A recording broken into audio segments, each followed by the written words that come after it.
Well, it's time to hear from another candidate for the MLC elections. Kevin Cartledge is with us. Kevin, you've had your hustings as well, so that's something which will go live on Friday for the public to see.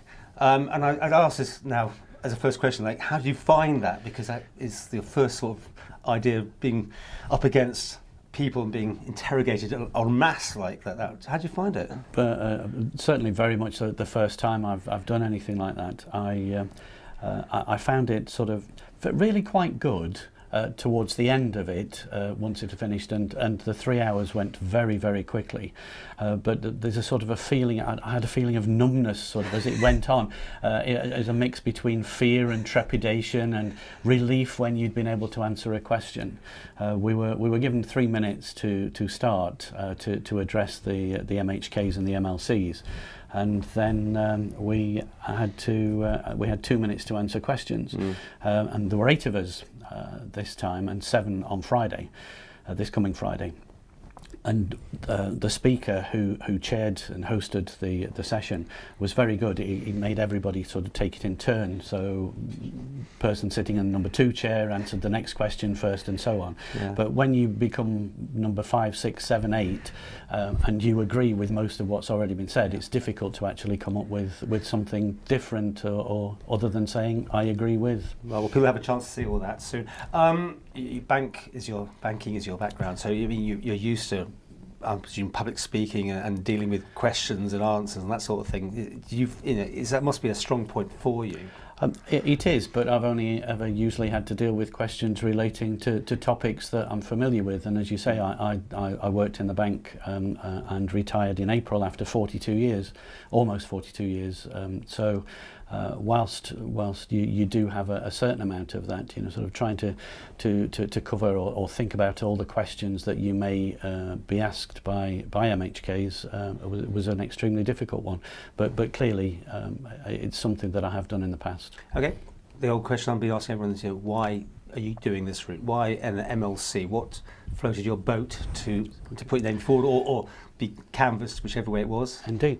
I did approach my supporters and nominated nominees to consider supporting my nomination. I've always been interested in politics. I've always had an interest in politics from when I was very young.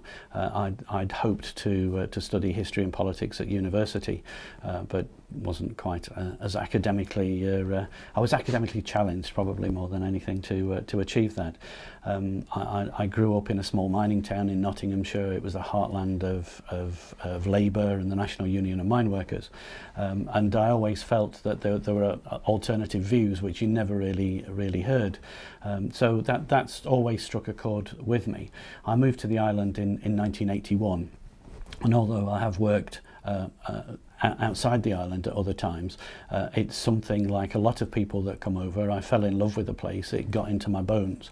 So after I retired, there was an election almost straight away for a place on Ledgeco. I didn't feel it was appropriate at the time because it was like a week after I'd retired, but it sparked my interest. So I combined my love of the island with my fascination with politics, and sought a nomination for this time around. And my next question will be why have you not looked at being an MHK rather than the MLC route? And again, I think probably with most candidates that you will interview, I don't think it matches my skill set. I think I'm very much the scrutiny, this wonderful word scrutiny. We heard that a lot. We did. Detailed person. Detailed, yeah. And for me, it's what we used to call in the bank 4 eyes. It's the second check, it's the review, but it's also there to support the MHKs. They have a massive workload, and I think a lot of it is not understood how much work they do have to take on. So I would see MLC very much as doing that check. Are we actually delivering what we think we're delivering on a bill or something like that, and then giving the support to the MHKs? Well, a question that Joe and Turner was put on social media about how much interest has you all shown beforehand. I mean, how many sittings of the MLCs have you actually attended even? Have you? Because I'm not sure if anyone has. I have attended Ledgeco. You have? Okay. I have. It's been at a time when it's not been particularly challenging. And I was there on Tuesday as well. There were only 2 oral questions, and then the farewell to the retiring members. So I attend. It's interesting. I've had a real hiatus, a gap, mainly through work pressures. It's difficult to just up and go and take time out on a Tuesday to attend. When I first moved to the island, I was really interested and attended, but that was 30-something years ago. So yes, I have attended, but not very frequently. And you've been to Tynwald, you've been to House Keys, any yes, of these? I've done them all. In recent times, or recent times, yeah. Since you had this idea? Absolutely. Okay, I mean, if you don't get in this time, I mean, it's a 1 in 3, isn't it? Yeah, it's sort of chance. I mean, would you like to keep at it? Or is this a one-off, do you think, for you? Or? I think I will always have the interest. The next time will be in two years' time when the rotation occurs. Who knows what's going to happen in 2 years' time? If I feel exactly the same way that I do now, I'll certainly definitely throw my hat into the ring again if I can find somebody to nominate and support me. And your position for the MLCs in the future, what direction do you see them going in, as it is now, or some more further changes? I think change is inevitable. At the hustings, I said change should be evolutionary, not revolutionary, and certainly everything that's happening at the moment is considered. The impact of any changes are taken on board and then progressed further.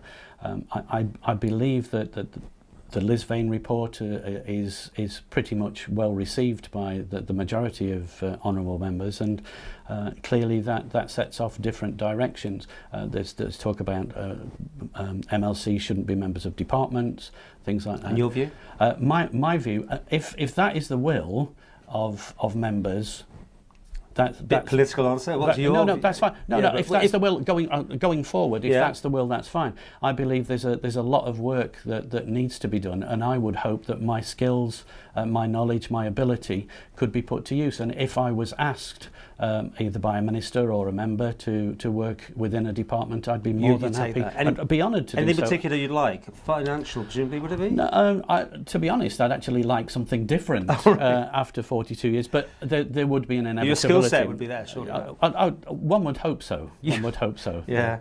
And the future of everything, I mean, this is something you'd like to do more than the one term if you got in. You see it as I mean, you retired as such, but this would be a whole new career, would it? Oh, absolutely. Yeah, I find the whole thought of it exciting. It's going to be a different challenge, and I hope that it will give me something as well as me being able to give something. But since retiring as a banker, and I'm being sarcastic here, didn't you go on lots of boards and Paul, that's not like you. Are you not spending your time, being a non-exec on things? No. A friend of mine does have a business, and he's asked me to consider, which I am doing. I've been helping to be a non-exec, and I've been helping a couple of friends out with a business that they've started up, doing some admin work. But no, I haven't gone down the. So a full-time sort of dedication to this job. Full-time, absolutely full-time dedication, totally. And the mix, I mean, being a banker, do you think that's a bonus because politicians are made up of obviously so many different sides, but being an MLC, do you think this is a strong suit for you, along with being a lawyer and that sort of thing? It's a bonus? I believe so. Clearly that there would be some benefit to me spending time looking at financial regulation. Well, not obviously that's a regulator's job, but financial legislation.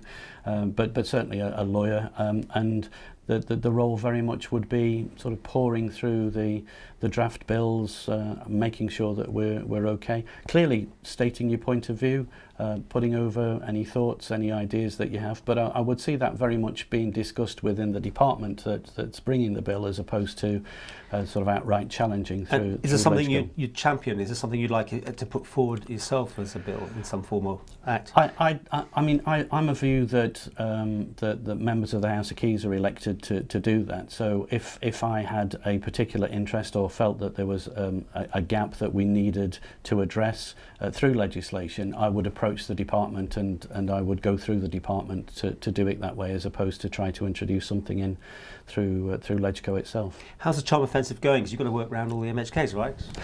I'm very fortunate that I know quite a few of them in my role. Obviously, I was sort of senior manager of HSBC when I retired, so my involvement was with government and regulator. So so that was part of the role that I did.